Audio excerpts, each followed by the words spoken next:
past 16 years, federal law enforcement and intelligence professionals have used Section 702 of the Foreign Intelligence Surveillance Act to identify and minimize foreign threats to U.S. national security.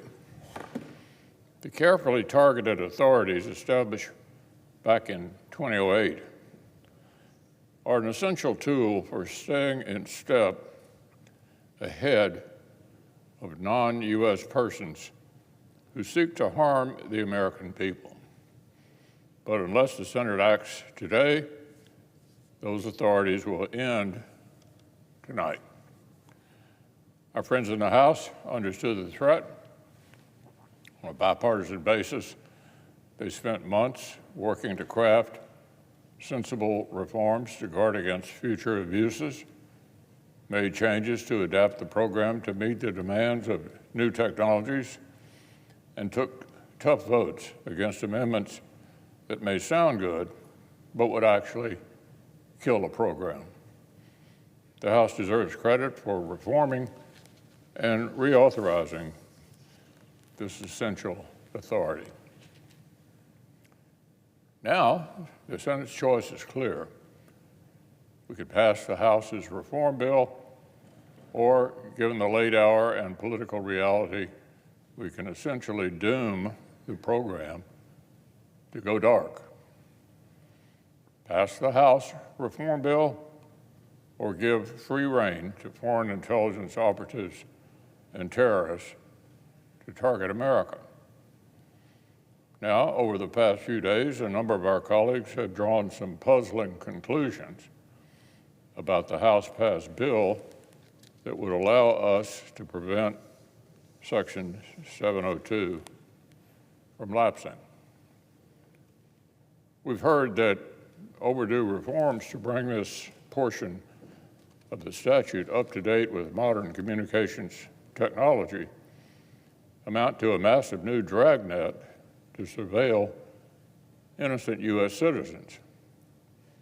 We've heard that if the House-passed reauthorization became law, a coffee shop's public internet could become a vector for bulk collection of America's sensitive personal data. Of course, the facts of the case are crystal clear. As I pointed out earlier this week, the federal courts tasked with overseeing the appropriate use of Section 702 authorities have already ruled that the fear-mongering about new threats to U.S. citizens' privacy was completely unfounded.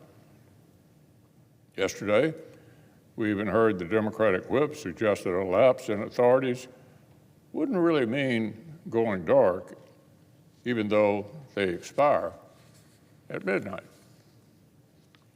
This is absurd. Big tech conglomerates do not provide these critical communications to the U.S. government because they want to. They do so because the law compels them to.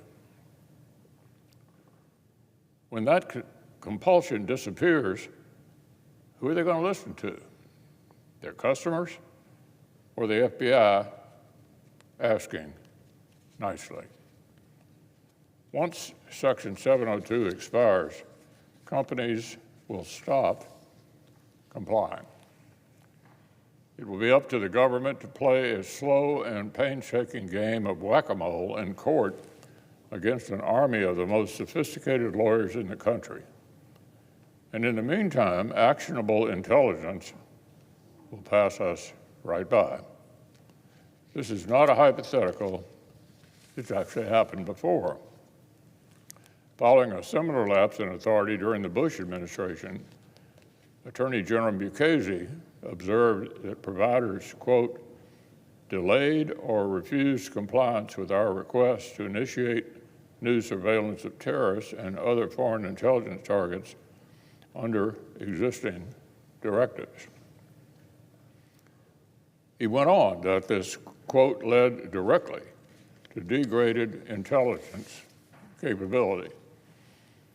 China is on the march. Iran and its proxies are pushing the Middle East to the brink of war. Russian spies are reportedly plotting sabotage against U.S. military targets. Suspected terrorists are exploiting this crisis at our southern border. This is not the time to voluntarily degrade our ability to protect the American people.